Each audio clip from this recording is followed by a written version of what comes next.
I found her on the northern shore, where the cliffs rise like broken teeth from the sea, and the wind carries salt so thick you can taste the brine in every breath. It was dawn, that bruised hour when the world hangs between darkness and light, and the ocean was still, a mirror of pewter and ash. I had come to check the nets, the same nets my father had checked and his father before him, nets that had fed our family for generations but never made us more than what we were. Fishermen who smelled of kelp and poverty, whose hands were scarred by rope and cold.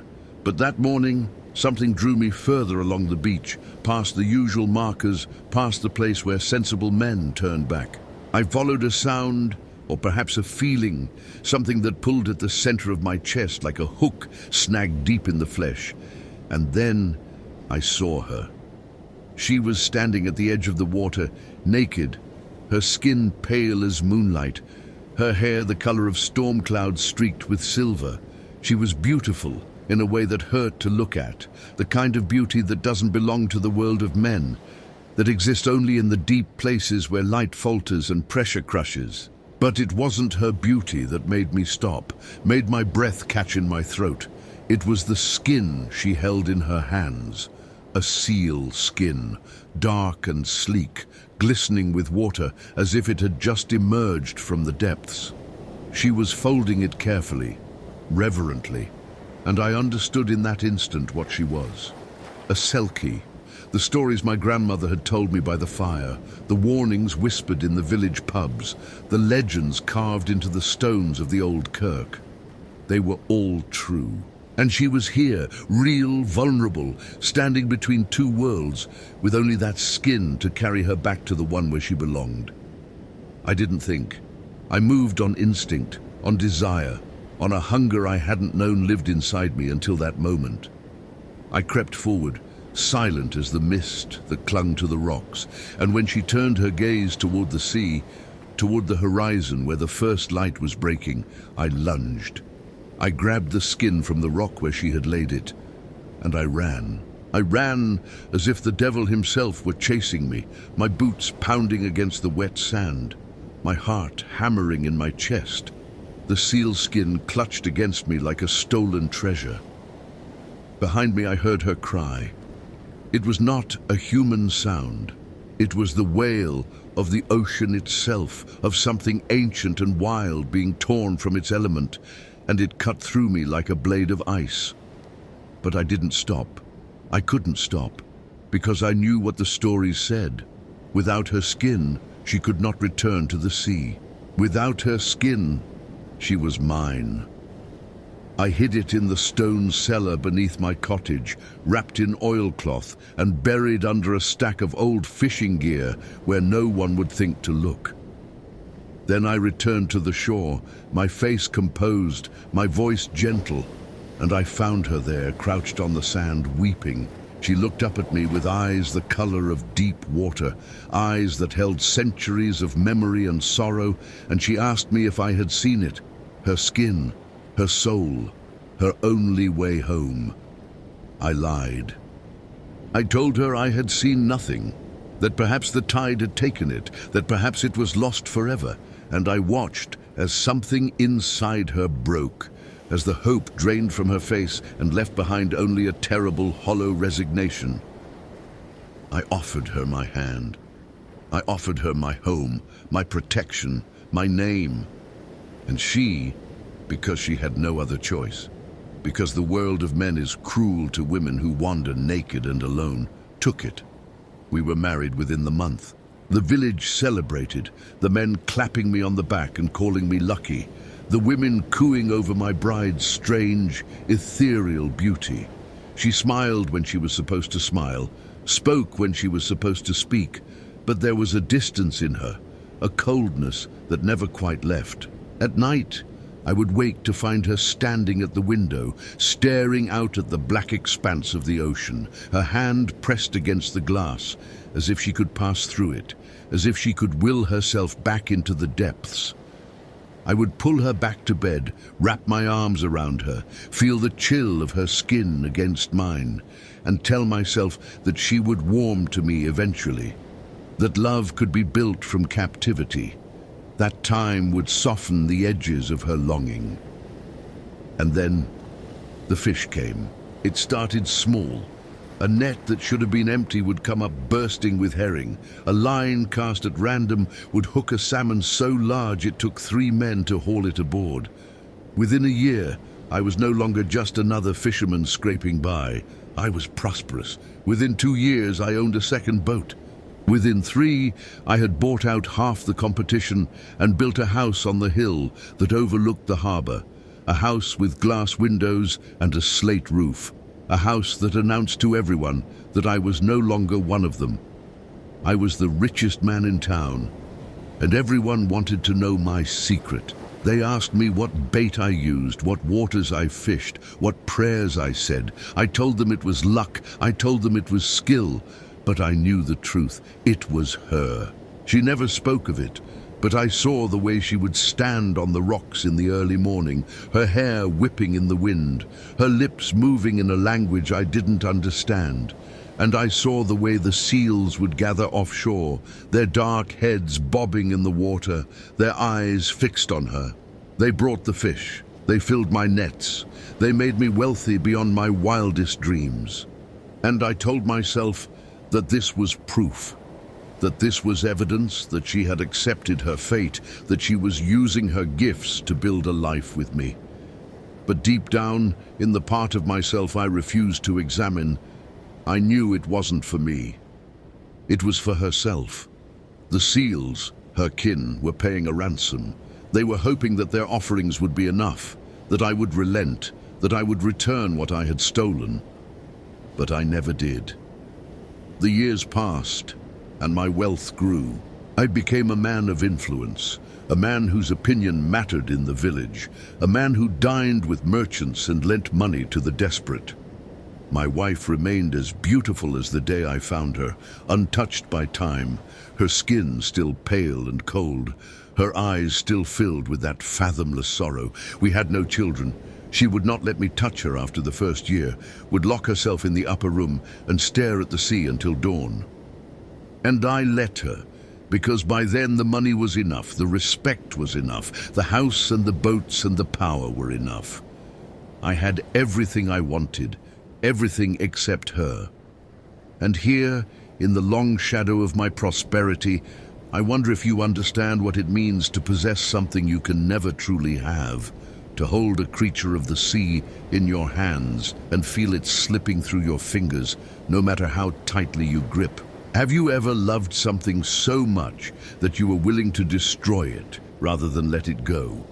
Leave your thoughts below. Tell me if you think I was a villain or just a man who wanted too much. Because I've spent years trying to answer that question, and I still don't know. It was on a night in late autumn when the wind howled and the sea raged against the cliffs that everything changed. I'd been drinking, celebrating another record haul, another year of dominance over the waters that had once barely sustained me. I stumbled home late, my head thick with whiskey, and found the house dark. She was not at the window. She was not in the upper room. I called her name, my voice echoing through the empty halls, and received no answer. Panic, cold and sharp, cut through the fog of alcohol. I ran through every room, throwing open doors, overturning furniture, until I found myself standing at the entrance to the cellar. The door was open.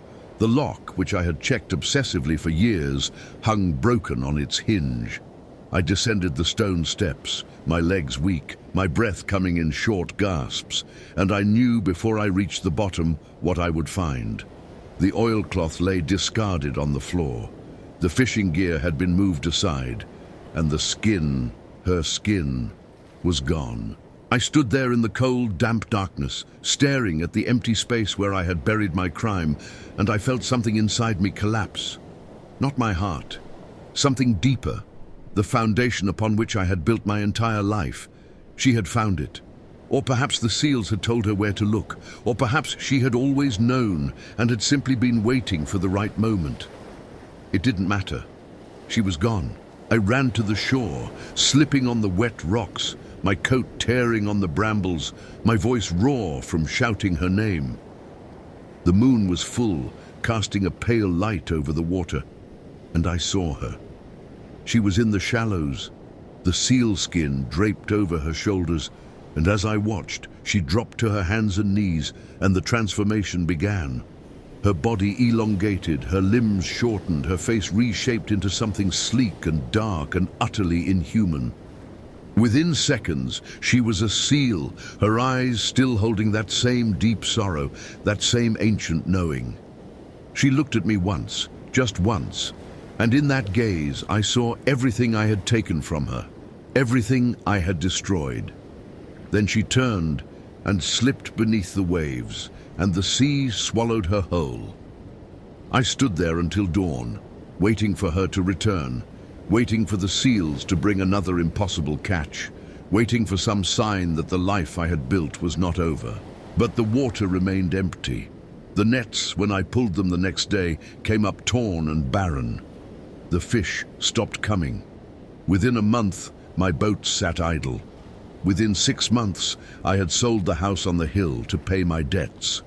Within a year, I was back in my father's cottage, mending nets with trembling hands, a cautionary tale told in whispers by the fisherman who had once envied me. The richest man in town, brought low by his own greed, by his own refusal to let go. But the wealth was never the punishment.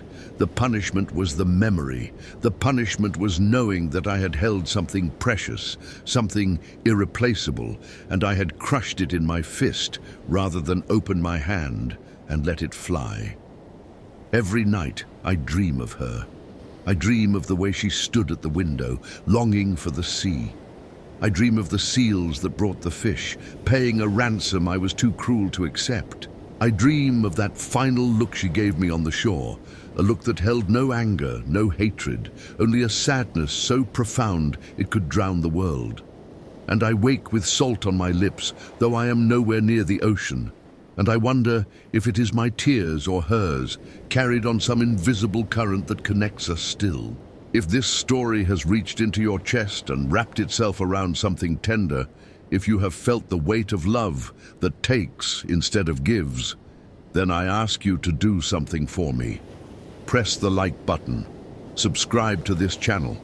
Not for me, but for the stories that need to be told, the stories of creatures caught between worlds, of love that becomes captivity, of beauty that is destroyed by the hands that claim to cherish it. These tales carry a truth that is hard and cold and necessary, and they deserve to be heard, to be remembered, to be passed on. I am an old man now. My hands shake when I try to tie the knots. My eyes blur when I look at the horizon. But I still go to the shore every morning, and I still search the water for a dark head, for a pair of eyes that might recognize me. The other fishermen think I am mad. They mutter about the SELKIE's curse, about the man who stole what was not his to take and paid the price. But they don't understand. The curse is not poverty. The curse is not the empty nets or the crumbling cottage or the loneliness that sits in my chest like a stone. The curse is knowing that she is out there free, swimming in the depths I can never reach, and that I am the reason she will never come to shore again. That I am the reason she will never trust another human, never risk another moment in the world of air and light and touch. I took her skin to keep her, and in doing so, I lost her forever. And now I am the richest man in town in the only currency that matters: regret. I still see the seals sometimes. They come close to shore, closer than seals should, and they watch me with eyes that are too knowing, too sad. And I wonder if she is among them. If she remembers the man who held her captive and called it love. If she has forgiven me, or if forgiveness is a human concept that means nothing in the deep. I will never know.